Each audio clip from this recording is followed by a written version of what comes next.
Olá, meus queridos, tudo bem com vocês? Nesse vídeo nós vamos conversar sobre os conteúdos trabalhados em ciências no terceiro bimestre. Então nós observamos lá no início do terceiro bimestre o sistema urinário, nós vimos a sua composição, todos os fatores que fazem o sistema urinário funcionar. Nós também vimos os sistemas do controle. Quem são os sistemas do controle? Sistema nervoso e o sistema endócrino. E por fim, nós trabalhamos com a reprodução humana. Então me acompanhe, abra seu livro na página 128, que nós vamos conversar sobre todos esses sistemas. Assim como os outros componentes, como um automóvel, como uma casa, o nosso corpo também produz resíduos indesejáveis, né? Nós também formamos lixo celular. No caso, nós denominamos esses lixos celulares de excretas, tá? Então, o nosso lixo celular, ele precisa ser eliminado, como qualquer outro lixo, desde um automóvel, desde uma casa, desde qualquer coisa. Precisa ser eliminado. E nós vamos fazer a eliminação desse lixo celular através da filtragem do sangue. Então o sangue, como nós já vimos no bimestre passado, ele percorre vários caminhos, vários órgãos e ele faz esse percurso e precisa ser renovado. Quem renova, quem faz a filtragem do sangue são os rins. Nós temos 2 rins, um de cada lado do nosso corpo, né? Um de cada lado atrás aqui nas costas. Esses rins fazem a filtragem, eles eliminam as impurezas do sangue, o sangue vai fazer seu percurso normal e essas impurezas que estão ali armazenadas nos rins precisam ser eliminadas, senão o rim vai adoecer. Daí quando nós ingerimos água, a água vai purificar o rim, vai fazer uma limpeza no rim e daí nós vamos denominar essa limpeza dos rins como urina. Então, a urina sai do rim junto com as excretas, né, as substâncias indesejadas, passa pelos ureteres, vai ser armazenada na bexiga. Então, à medida que essa bexiga vai se enchendo, ela vai mandar uma mensagem para o nosso cérebro para falar assim: estou cheia, preciso ser esvaziada. Então, o cérebro manda comando para o nosso corpo, para o subconsciente, para fazer ação voluntária, para nós irmos ao banheiro soltar essa urina, né? O ato de soltar a urina é mictar. Nós vamos fazer a micção. Ok, os órgãos que compõem esse sistema urinário, quais são? Vamos dar uma relembrada? São os rins, como eu havia dito, nós temos 2, né? Um a cada lado. Nós temos ureteres, 2 também, um para cada rim. Os 2 são conectados na bexiga. A bexiga, nesse caso, é uma apenas, tá? Então, nós conectamos os 2 ureteres na bexiga. A bexiga tem a função de armazenar a urina. E quando essa bexiga estiver um pouco cheia, ela vai soltar. E esse líquido armazenado na bexiga vai sair pela uretra. Aqui nós temos a única diferença entre o sistema urinário masculino e feminino. A uretra dos meninos é mais longa do que das meninas, ok? Depois que nós vimos todo esse processo, nós também aprendemos que a água é super importante ao nosso organismo, principalmente para o sistema urinário. Nós também vimos alguns problemas no sistema urinário, como pedras nos rins, infecção urinária. A infecção urinária é mais recorrente nas meninas, porque a sua uretra é mais curta. Então, para a bactéria se alojar ali é mais fácil do que nos meninos, tá?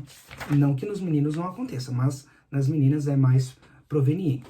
Depois que nós trabalhamos com esse conteúdo fantástico, vocês montaram lá a maquete sobre o sistema urinário, lindas maquetes, maravilhosas maquetes, algumas bem criativas mesmo. Agradeço a todos por essas maquetes. Depois nós vimos como o nosso corpo é incrível. Nós vimos como o nosso sistema nervoso, o nosso sistema de controle é magnífico. Nenhuma outra máquina foi ainda inventada para se comparar a grandiosidade do nosso corpo. Nós vimos como funciona o sistema nervoso.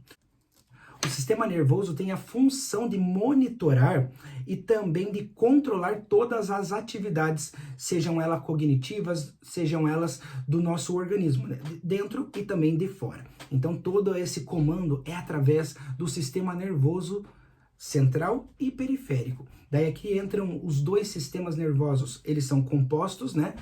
Basicamente de órgãos e nervos. Então, o sistema nervoso central tem dentro dele o encéfalo, que o encéfalo fica guardadinho aqui, ó, dentro do crânio, e nós temos a medula espinal, que fica guardado dentro da coluna vertebral. Então, o encéfalo é composto pelo cérebro, cerebelo e pelo bulbo. Vocês podem ver os componentes e a função de cada um lá na página 144. Então, dê uma revisadinha ali, basicamente, para relembrar todos esses componentes e todas as suas funções. A medula espinal, ela é semelhante a uma corda bem fina e muito frágil. Ela faz a conexão do encéfalo com os nervos, tá? Então, os nervos agora são os órgãos que fazem parte do sistema nervoso periférico, né? A periferia, que são a parte mais afastada do cérebro. Então, qual é a função do sistema nervoso periférico? Nos proteger. Se algo está errado, se nós estamos sentindo alguma coisa pinicar, se nós estamos sentindo alguma coisa esquentar demais ou muito fria, a função de retrair os músculos é função do sistema nervoso periférico, tá?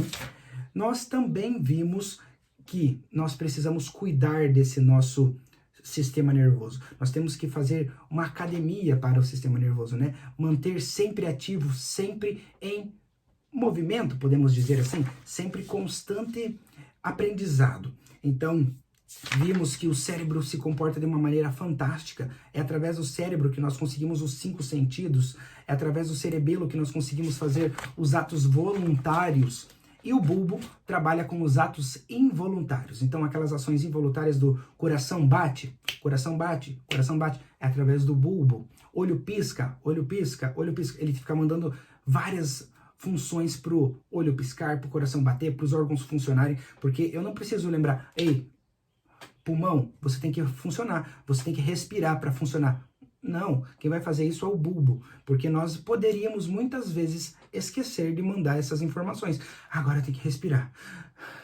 Não, a gente respira automaticamente, isso é incrível, não é mesmo?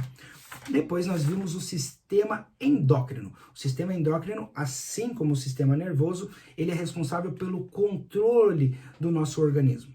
Ele é basicamente formado por glândulas, sendo elas endócrinas ou exócrinas, ou mistas.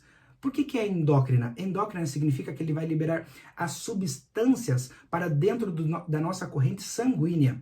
Exócrinas, ela vai mandar substâncias para fora da corrente sanguínea. E dentro dessas exócrinas ou endócrinas, nós temos o pâncreas, que é uma glândula mista. Ela vai mandar substâncias para dentro do organismo, dentro, né, que eu estou dizendo, dentro da corrente sanguínea, que é o caso da insulina, para manter os níveis de açúcar adequados, e ela vai mandar uma substância para dentro do estômago, para fazer a digestão. Já vimos esse caso lá no segundo bimestre sobre o sistema digestório.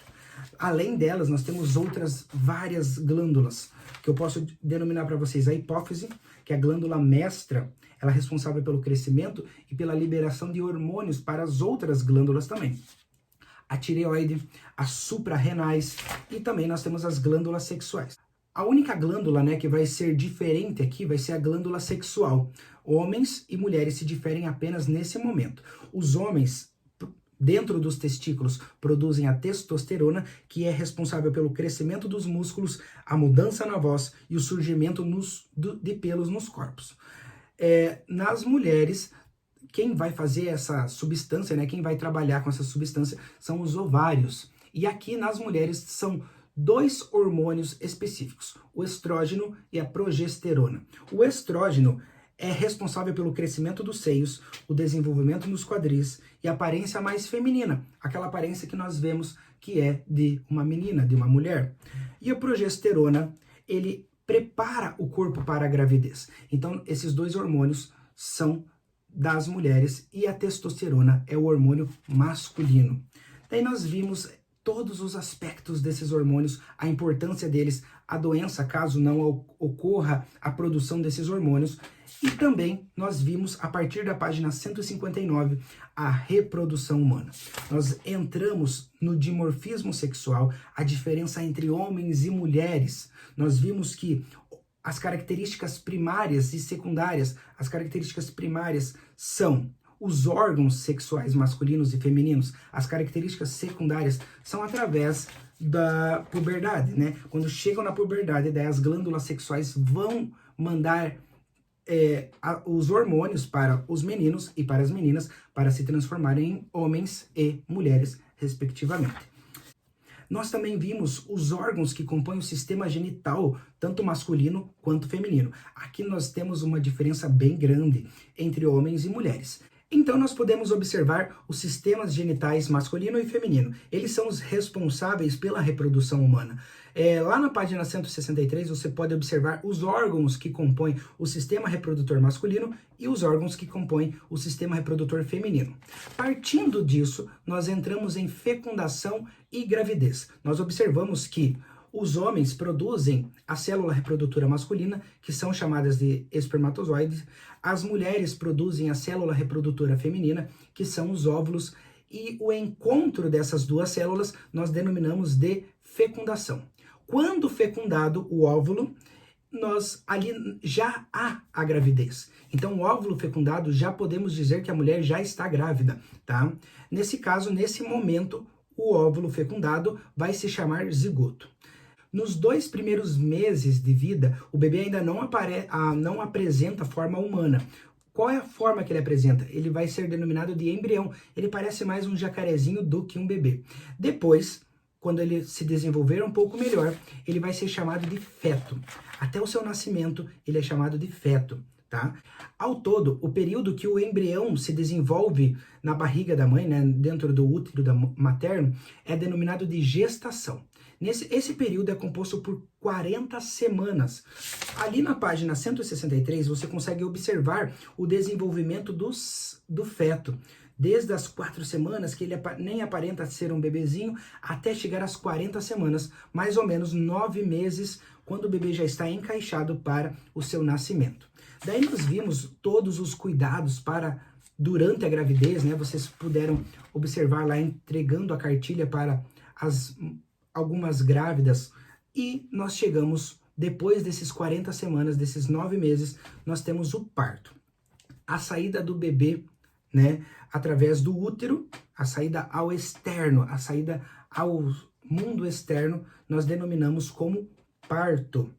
O que vai acontecer aqui? Após o processo, né, que o bebê passa ali dentro da barriga da mãe, vai acontecer o parto. O parto, então, vai acontecer de 2 jeitos. O jeito mais tradicional é o parto normal, onde o bebê vai sair pelo canal vaginal.